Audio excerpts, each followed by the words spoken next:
மக்களே வணக்கம், வெல்கம். இது கோல் டாக். நான் உங்கள் டிஎன்ஆர். என்னோட இண்டிபெண்டன்ட் ஜேர்னலிஸ்ட் சித்தார்த் பிரபாகர் இருக்காரு. வணக்கம் சித். வணக்கம் சார். நம்ம ஸ்டேட் பார்ட்டிஸை பத்தி பேசிட்டோம். டிஎம்கே, ஏடிஎம்கே, டிவிகே இவங்க லிஸ்ட் எல்லாம் பேசிட்டோம். நேஷனல் பார்ட்டிஸ் கடைசியா தான் அவங்களுடைய வேட்பாளர்கள் லிஸ்ட்டை அனௌன்ஸ் பண்ணாங்க 2026 தமிழ்நாடு சட்டமன்ற தேர்தலுக்கு. ஃபர்ஸ்ட் பிஜேபி, அடுத்தது காங்கிரஸ். ஸோ பிஜேபில இருந்து ஆரம்பிக்கலாமா? எப்ப வரும், எப்படி வரும், அண்ணாமலை பேர் இருக்குமா, இந்த மாதிரி ஒரு கேள்விகள்லாம் இருந்தது. முற்றுப்புள்ளி வச்சுட்டாங்க. அண்ணாமலை போட்டியில்ல. முக்கியமா வந்து தமிழிசை, வானதி, அதுக்கப்புறம் நயினார், இவங்க தான் திரும்பி அந்த லிஸ்ட்ல இருக்கிறாங்க. என்ன நினைக்கிறீங்க அந்த பிஜேபி லிஸ்ட்டை பத்தி? Sir, BJP list expected lines தான். ஆனா சில பாயிண்ட்ஸ் நான் சொல்லிடுறேன். நீங்க சொன்ன மாதிரி மயிலாப்பூர்ல தமிழிசை சவுந்தரராஜன், அப்புறம் மொடாக்குறிச்சியில சிட்டிங் எம்எல்ஏ உடைய டாக்டர் கிருத்திகா சிவகுமார், அப்புறம் அவினாஷில sitting union minister L Murugan, Vanathi Srinivasan Coimbatore சவுத்ல இருந்து நார்த்துக்கு மூவ் ஆயிருக்காங்க. என்ன பொறுத்தவரை அடுத்த இம்பார்ட்டன்டான கேண்டிடேட் வந்து மதுரை சவுத் ராமா ஸ்ரீனிவாசன். அது ஏன் நம்ம பின்னாடி பேசலாம். நயினார் நாகேந்திரன் திருநெல்வேலியிலிருந்து சாத்தூருக்கு போயிருக்காரு. அனதர் இம்பார்ட்டன்ட் கான்ஸ்டிடுவன்சி ராமநாதபுரம், அதுவும் நம்ம பின் பேசலாம். நாகர்கோயில்ல சிட்டிங் எம்எல்ஏ எம்ஆர் காந்தி, விலவங்கோட்ல 2021 வின் பண்ண விஜயதாரணி, காங்கிரஸ் வந்து வின் பண்ண விஜயதாரணி இப்போ பிஜேபியில ஜாயின் பண்ணியிருக்காங்க. அவங்களுக்கு சீட் கொடுத்துருக்காங்க. சார், இதுல நான் டக்குன்னு ஒரு 2-3 பாயிண்ட் சொல்லிடுறேன். நான் இதை எப்படி பாக்குறேன்னா, சில கேண்டிடேட்ஸ் பிஜேபி ரொம்ப ஸ்ட்ராங்கா நாங்க வின் பண்ணலாம், கண்டிப்பா வின் பண்ணலாங்கிற மாதிரி பின் பாயிண்ட் பண்ணி வச்சிருக்காங்க. இதை நான் ஏன் சொல்றேன்னா, for example Tamilisai 2024 Lok Sabha elections, மறுபடியும் நம்ம நேயர்களுக்காக ஏடிஎம்கேவும் பிஜேபியும் செப்பரேட்டா கண்டெஸ்ட் பண்ண எலெக்ஷன். அதுல தமிழிசை சவுந்தரராஜன் சென்னை சவுத்ல நிக்கிறாங்க. 2.9 lakh votes வின் பண்றாங்க. செகண்ட் வந்தாங்க 26.4%. இதே மாதிரி கோயம்புத்தூர்ல அப்போ அண்ணாமலை, அப்போ இருந்த state BJP president Annamalai 4.5 lakh votes வாங்கினார், 32.8% votes. கன்னியாகுமரியில இதே மாதிரி 35.6% வாங்கினாங்க பிஜேபி, எதுவுமே ஜெயிக்கல. அதே மாதிரி மதுரையில ராமா ஸ்ரீனிவாசன், இதே ராம ஸ்ரீனிவாசன் 22.4% votes வின் பண்ணாரு. நில்கிரிஸ்ல முருகன் 22.8%, திருநெல்வேலியில நயினார் நாகேந்திரன் 31.5%. ஸோ இந்த அவங்க கண்டெஸ்ட் பண்ற, அவங்க அதிகமா வாக்கு வாங்கின இந்த லோக்சபா கான்ஸ்டிடுவன்சிஸ்ல தான் அவங்க சூஸ் பண்ண அசம்பிளி கான்ஸ்டிடுவன்சிஸும் இருக்கு. ஸோ அதை ரொம்ப ஸ்மார்ட்டா சில கான்ஸ்டிடுவன்சிஸ் ஷுவரா வின்னபிள்ங்கிற மாதிரி பார்த்து தான் அவங்க ஸ்ட்ராங்கான கேண்டிடேட்ஸ் இதுல போட்டிருக்காங்கன்னு நான் பாக்குறேன். இப்படி நல்ல கான்ஸ்டிடுவன்சிஸ் எடுத்து நிறைய தோக்கக்கூடிய கான்ஸ்டிடுவன்சியும் வாங்கி வச்சிருக்காங்க.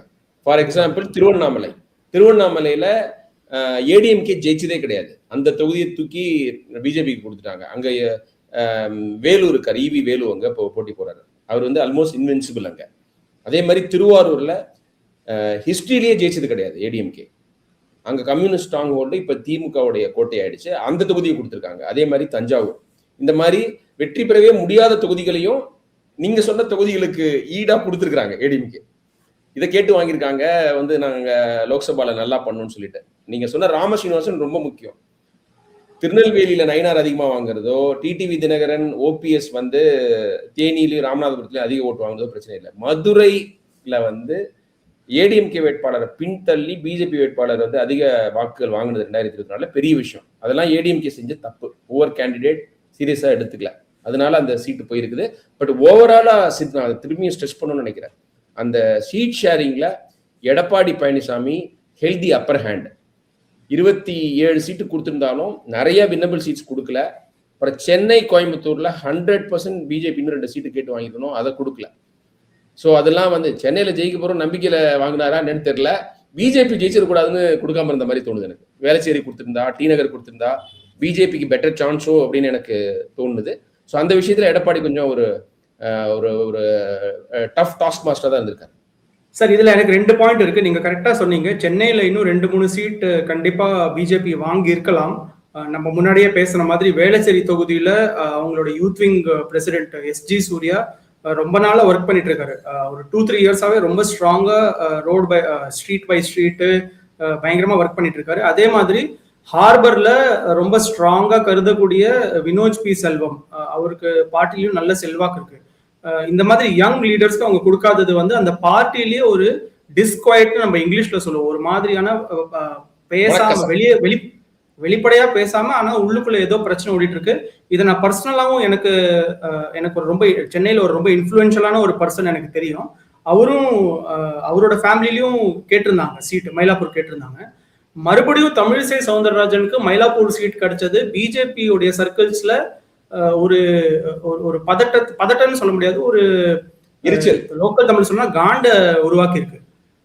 என்னடா இந்த மேடம்க்கு மறுபடியும் சீட் கிடைச்சிருக்கு, அவங்க ரொம்ப வருஷமா பார்ட்டியில வேலை பார்த்திருக்காங்க, பயங்கரமா வேலை பார்த்திருக்காங்க, அதெல்லாம் ஓகே.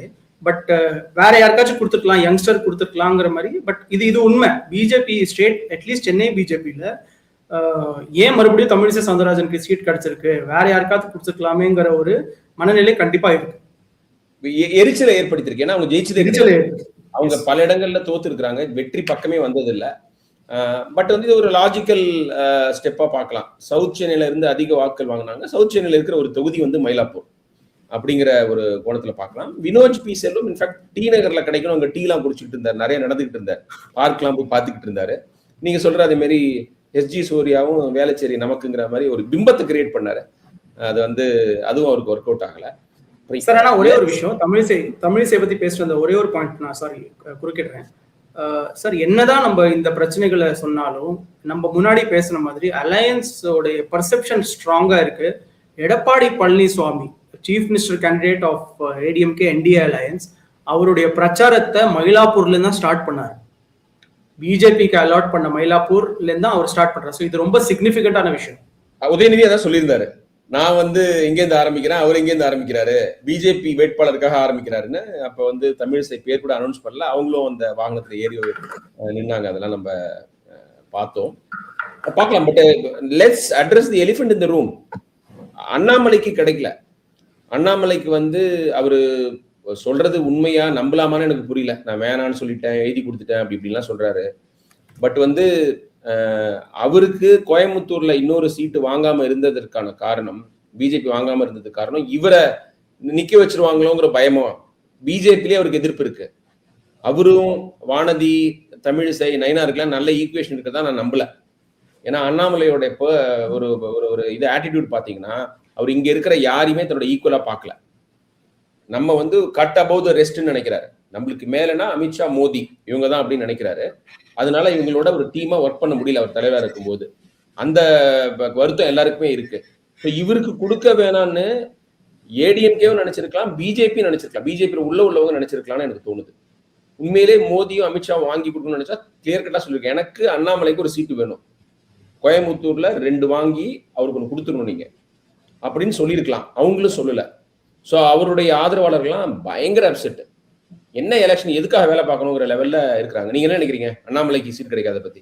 சார் இதுல எனக்கு ஒரு நியூவான்ஸ்டான ஒரு அப்சர்வேஷன் இருக்கு. நான் பிஜேபி பாலிடிக்ஸை ரொம்ப வருஷமா கவனிச்சுட்டு இருக்கேன். இன்ஃபேக்ட் நான் குஜராத்ல தான் வளர்ந்தேன். ஸோ நான் மோடி, அமித்ஷாவை அவங்களுடைய ஏர்லி ஸ்டேஜஸ்ல இருந்து பார்த்துக்கிட்டு இருக்கேன். நான் ஒரு விஷயம் எப்படி நோட் பண்ணியிருக்கேன் பிஜேபி அஸ் அ பார்ட்டி பத்தியே, அவங்க ரொம்ப அம்பிஷியஸான இருக்கிற யங் லீடர்ஸ் இல்லை என்ன ஏஜ் லீடரா இருந்தாலும் அவங்கள காய வைப்பாங்க.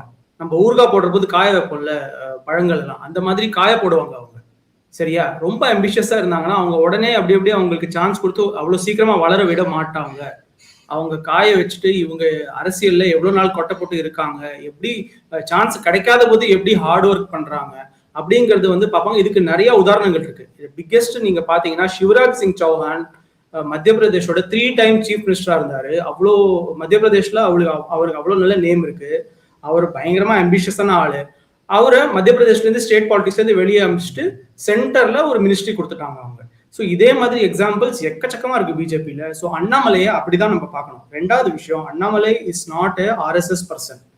நீங்க பிஜேபியில பாத்தீங்கன்னா ஆல்வேஸ் அவங்க சங் உடைய ஒரிஜினல் கேண்டிடேட்ஸ்க்கு நிறைய இம்பார்ட்டன்ஸ் கொடுப்பாங்க. சங்குல இருந்து வந்தவங்க, சின்ன வயசுல இருந்து சங்குல வேலை பார்த்தவங்க, சங்கோட க்ளோஸா பழகினவங்களுக்கு இம்பார்ட்டன்ஸ் கண்டிப்பா இருக்கும். தட் அப்பார்ட், தட் செட், அண்ணாமலைக்கு பிஜேபி சப்போர்ட்டர்ஸ் மத்தியில பயங்கர ஒரு பாப்புலாரிட்டி இருக்கு. இன்ஃபேக்ட் நிறைய பேர் பிஜேபி சார்ந்த, இன்ஃபேக்ட் கரண்ட் பிஜேபி லீடர்ஸோட அதிகமா ரைட் விங்கா இருக்கிற அவங்க என்ன சொல்றது, காடர் இல்ல, அவங்க சப்போர்ட்டர்ஸ் அவங்க அண்ணாமலையை தான் சப்போர்ட் பண்றாங்க. ஸோ கண்டிப்பா என்னை பொறுத்தவரை அண்ணாமலையை காக்க வைப்பாங்க. ஆனா கண்டிப்பா அவருக்கு ஒரு பெரிய ரோல் பிஜேபியில வருங்கிறதா அப்படின்னு நான் நினைக்கிறேன். நல்ல பாயிண்ட் இது, ரொம்ப பிரில்லியன்ட் பாயிண்ட் சித்தார்த். எனக்கு ஆனா உங்கள்ட்ட சொல்றதுல ஃபுல்லா எனக்கு அக்ரிமெண்ட் கிடையாது. ஏன்னா நீங்க பிஜேபியில காக்க வைப்பாங்கன்னு சொன்னது கரெக்ட். அதுவும் மோடியோடைய தலைமையில. மோடி வந்து எந்த ஸ்டேட்ல எலெக்ஷன் வின் பண்ணாலும் என்னுடைய பர்சனாலிட்டி கரிஸ்மானால ஜெயிச்சோம் அப்படின்னு ஒரு இமேஜை கிரியேட் பண்ண விரும்புறாரு. அதுதான் சிவராஜ் சிங் சௌஹானை சைலண்ட் பண்ண ஒரு காரணம். இன்னொரு காரணம்னு பாத்தீங்கன்னா நம்மளுக்கு ரைவலா வந்துடக்கூடும், அவரை விட யங்கர், அவரை மாதிரி ஓபிசி. ஸோ அதனால அதையும் ஒரு காரணம். நம்ம வந்து அவர் ஒரு போட்டியா வந்துடக்கூடும். மத்திய பிரதேஷ்ல சிவராஜ் சிங் சௌஹானுக்கு கிடைச்ச வெற்றி மாபெரும் வெற்றி. 100% தோத்துருவாருன்னு நினைக்கும் போது அவர் வந்து ஒரு லேண்ட்ஸ்லைட் கொடுத்தாரு. அவர் தான் திரும்ப சீஃப் மினிஸ்டர் இருக்கணும். அவரை கேட்டீங்கன்னா சீஃப் மினிஸ்டர் ஆகிறதா விரும்பியிருப்பாரு. ஆனா அவரோட முக்கியத்துவத்தை குறைக்கிற மாதிரி சீஃப் மினிஸ்டர் வேற ஒரு ஆளை போட்டு, மோகன் யாதவ்னு ஒரு யாருமே தெரியாத ஆளை போட்டு இவரை சென்டருக்கு இழுத்துக்கிட்டாரு. அது மோடியுடைய அவருடைய சர்வாதிகாரம் அந்த கட்சியில. நான் மைவே ஆர் ஹைவே அப்படிங்கிறதுனால உட்கார வச்சார்.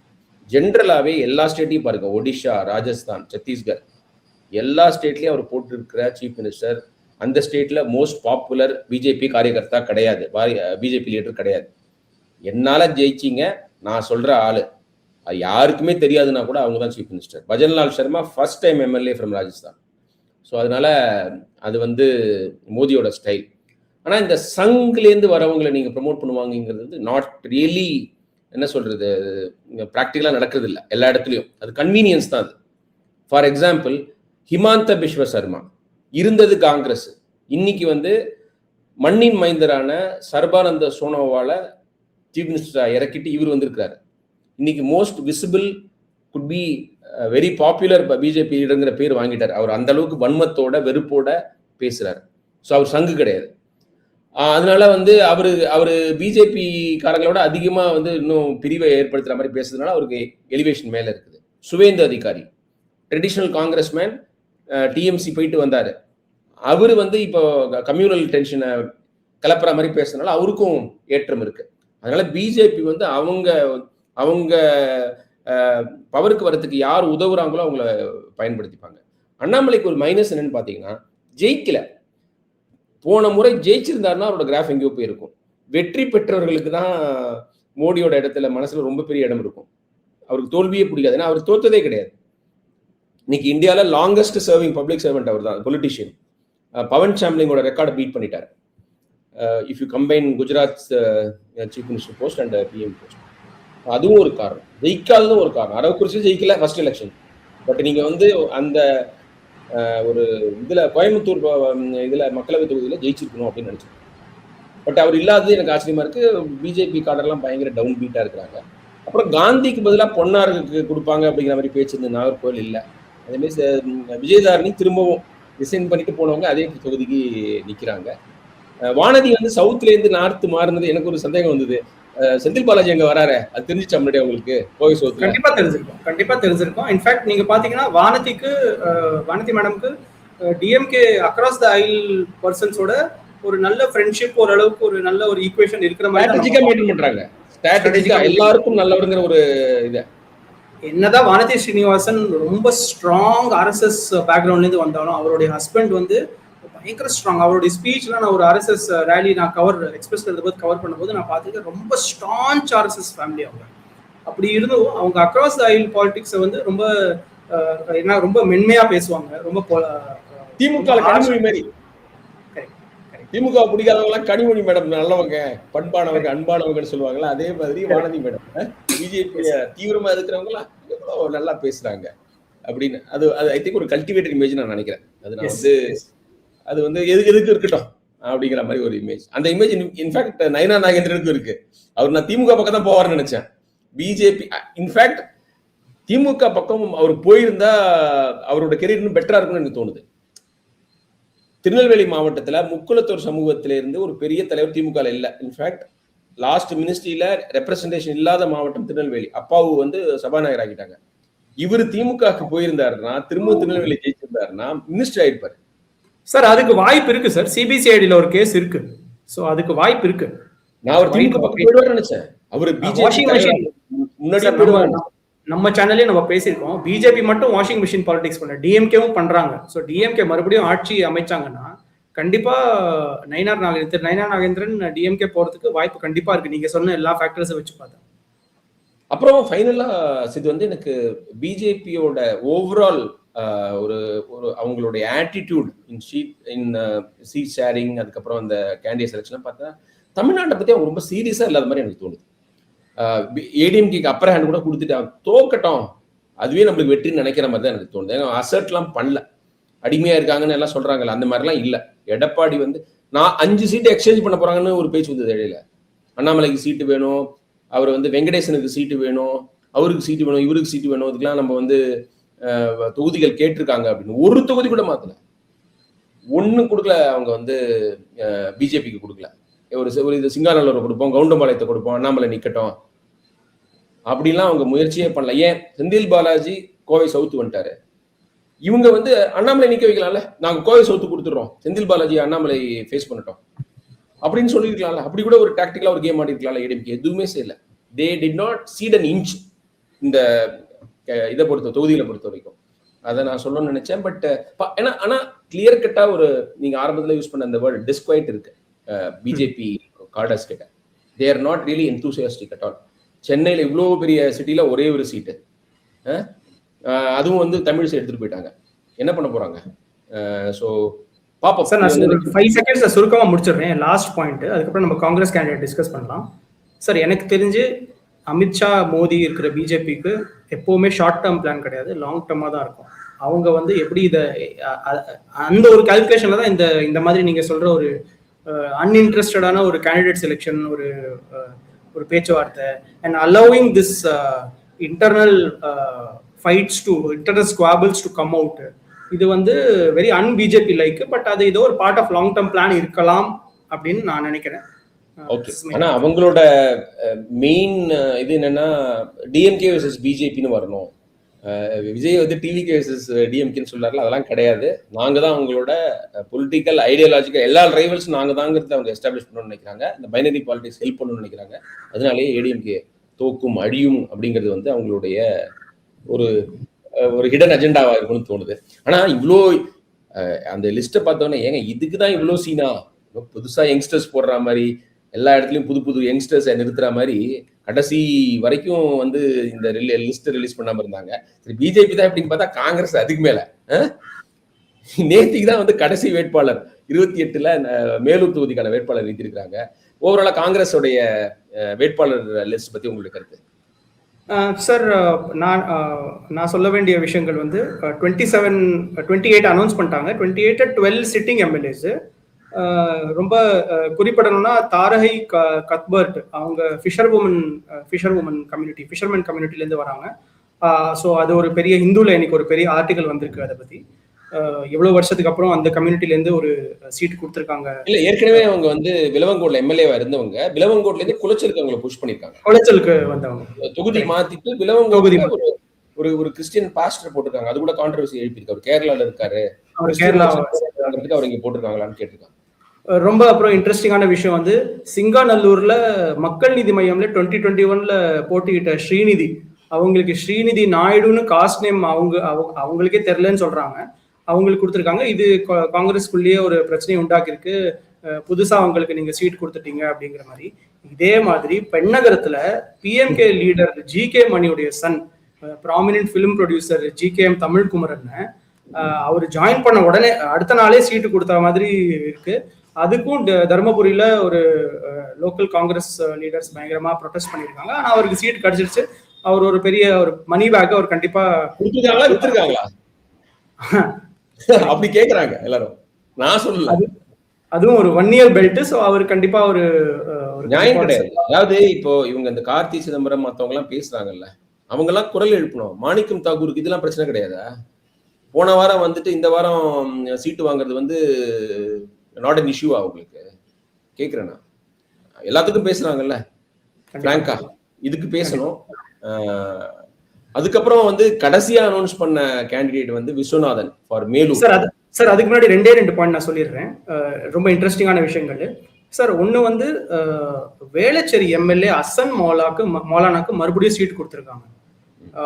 ஆக்சுவலி நீங்க பாத்தீங்கன்னா வேளச்சேரியில அவருக்கு அகெயின்ஸ்டா நிறைய இஷ்யூஸ் நிறைய பேர் ரைஸ் பண்ணியிருக்காங்க. இன்ஃபேக்ட் இந்துவுடைய சீனியர் ஜேர்னலிஸ்ட் டி ராமகிருஷ்ணன் சாரே ஓப்பனாகவே ரேஸ் பண்ணியிருக்காரு. அவர் ஒரு ரெசிடென்ட். நானும் வேளச்சேரி இப்போ ரீசெண்டாக கான்ஸ்டியூன்சியை விசிட் பண்ணும்போது ஒரு பாக்கெட்ல அவங்க சிட்டிங் எம்எல்ஏ அசோக் குமார் தானே, ஏடிஎம்கே அசோக் குமார் தானேன்னு கேட்டாங்க. ஸோ அந்த அசன் மௌலானாங்கிற பேரு, அதுவும் அது கொஞ்சம் மைனாரிட்டிஸ் அதிகமாக இருக்கிற லொக்காலிட்டி மாதிரி இருந்துச்சு.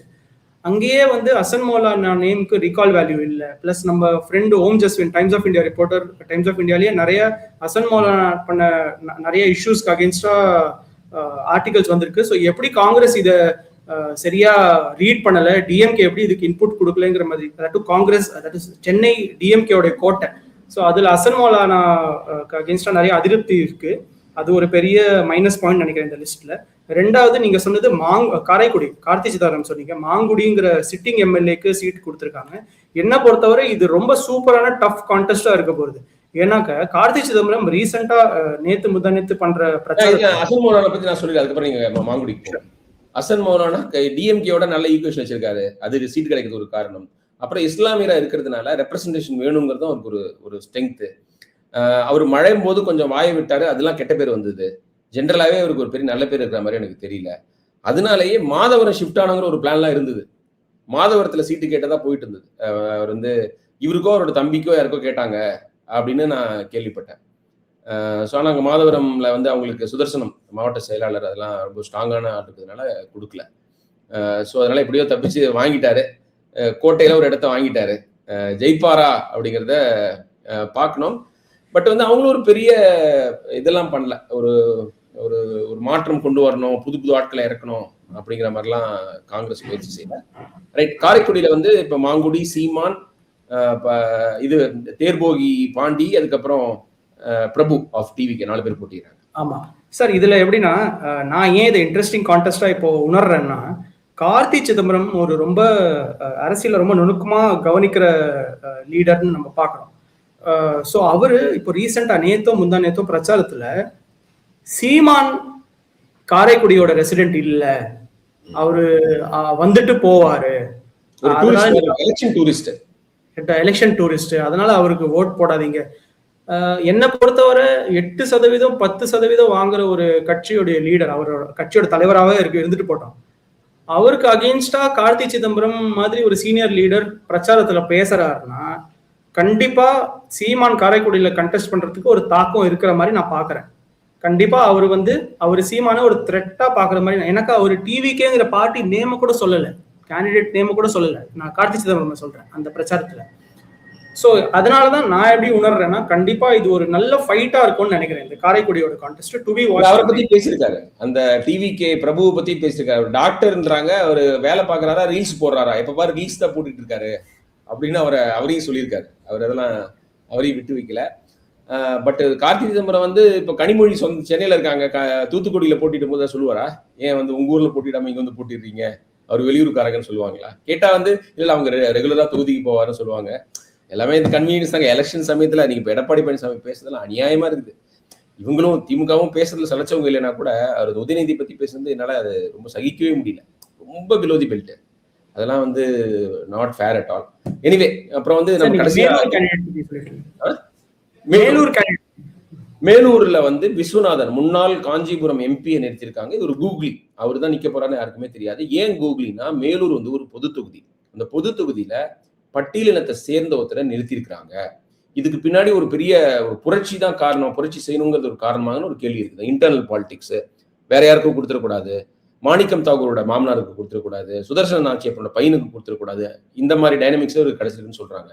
பட் எனக்கு பயங்கர ஆச்சரியமா இருக்குது. ஏன்னா மேலூர் வந்து ஒரு காஸ்ட் ஹாட் பெட். அது 2001 இருந்து தொடர்ந்து ஏடிஎம்கே ஜெயிச்சுட்டு இருக்கிற 2001, அதுக்கு முன்னாடியிலேருந்தே நினைக்கிறேன். டிஎம்கே இது வரைக்கும் ஜெயிச்சது இல்லைங்க மேலூர்ல. இப்போ கடைசியா ஒரு 5 எலெக்ஷன் என்னமோ வந்து ஏடிஎம்கே தான் வந்து சாமின்னு ஒருத்தர் 3 முறை ஜெயிச்சாரு, பெரிய புல்லான்னு ஒருத்தர் ஜெயிச்சுட்டு இருக்காரு.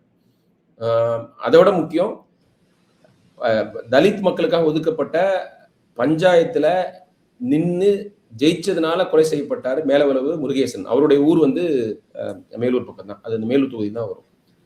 சட்டப்படி தலித் மக்களுக்காக ஒதுக்கப்பட்ட தொகுதியில நின்னதுக்காக கொலை செய்யப்பட்டார் அவர். ஆனா இப்போ புது தொகுதியில ஒரு தலித் நிறுத்திருக்காங்க.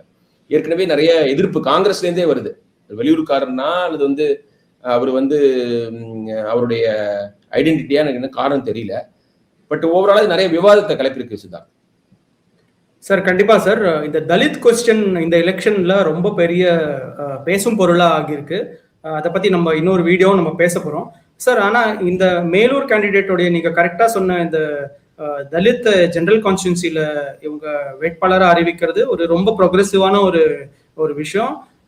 அதை கண்டிப்பா வரவேற்கிறோம். ஆனா அது ஆக்சுவலா அவங்களுக்கு ஒரு எலக்டோரல் கெயினா இருக்குமாங்கிறது வந்து நம்ம பார்க்கணும். ஏன்னா அதுல நீங்க சொன்ன மாதிரி காஸ்ட் போலரைசேஷன் எப்படி இருக்குங்கிறது சார். ஆனா அதே நேரத்துல காங்கிரஸ் உடைய எம்பி திரு ஜோதிமணி மேடம் அவங்க வந்து கொங்கு வேளாளர்ஸ்க்கும் அருந்ததியர்ஸ்க்கும் கொங்கு பெல்ட்ல சீட்டே கொடுக்கல அப்படிங்கிற மாதிரி ஒரு ரொம்ப லென்தியான ஒரு ட்விட்டர்ல போஸ்ட் போட்டிருந்தாங்க.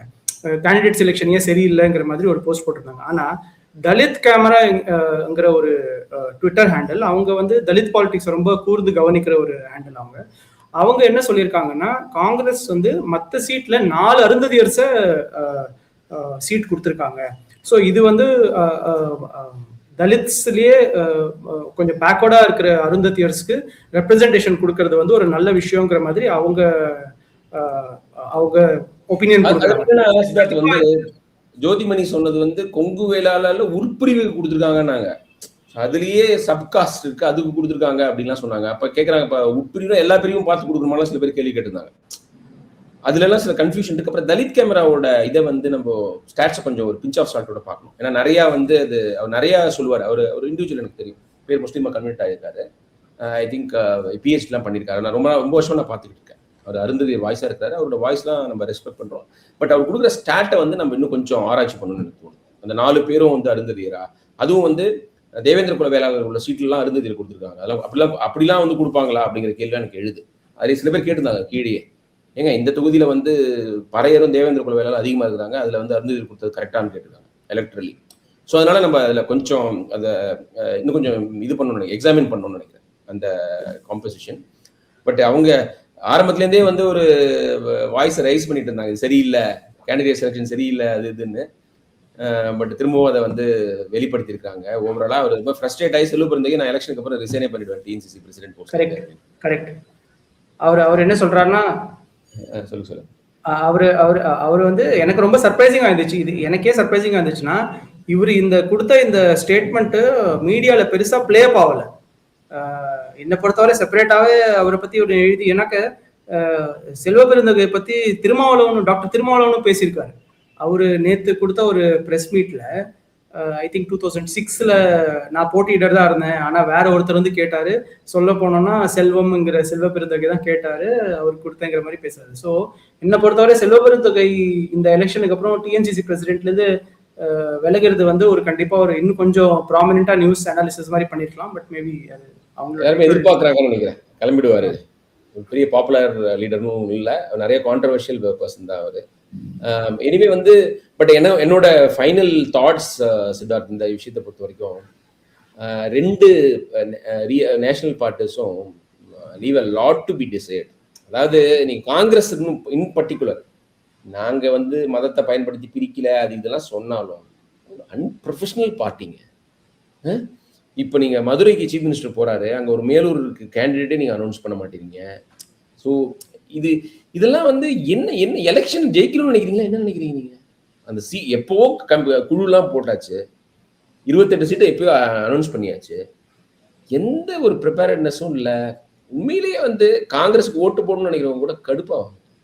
என்ன attitude, take Tamil Nadu for granted.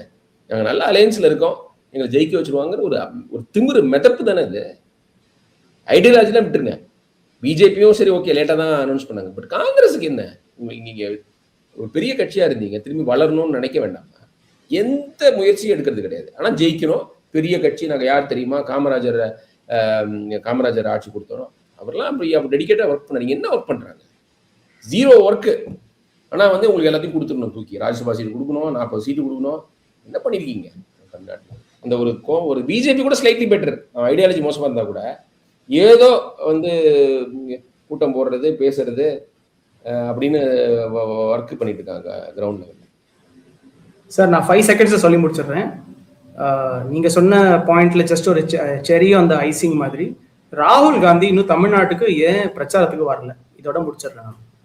பாண்டிச்சேரிக்கே ஏன் வந்தங்கிற மாதிரி ஒரு மூஞ்சி இருந்தது. எவன்ட்டையும் பொக்கே வாங்கல, வந்த வேர்ல போயிட்டாரு, ஒரு இன்ட்ரெஸ்டே காமிக்கல. என் ஒய்ஃப் கூட என்ன கூப்பிட்டு பாருங்க, பாடி லாங்குவேஜ் பாருங்களேன், ரெஸ்ட்லெஸ்ஸா இருக்குது, ஒரு இன்ட்ரெஸ்டே இல்லாத மாதிரி இருக்குது அப்படின்னு சொன்னாங்க. பட் எனிவே வந்து அதுதான் காங்கிரஸ். மேலேயும் இன்ட்ரெஸ்ட் இல்ல, கீழே இன்ட்ரெஸ்ட் இல்ல. ஆனா வந்து ஆட்சி பண்ணணும். 2029 ராகுல் தான் பிரைம் மினிஸ்டர். ஆசைக்கு ஒன்றும் குறைச்சல் இல்லை. ரைட் சித்தார்த், நம்ம இன்னொரு வீடியோல பார்க்கலாம். Thanks lot. Thank you very much.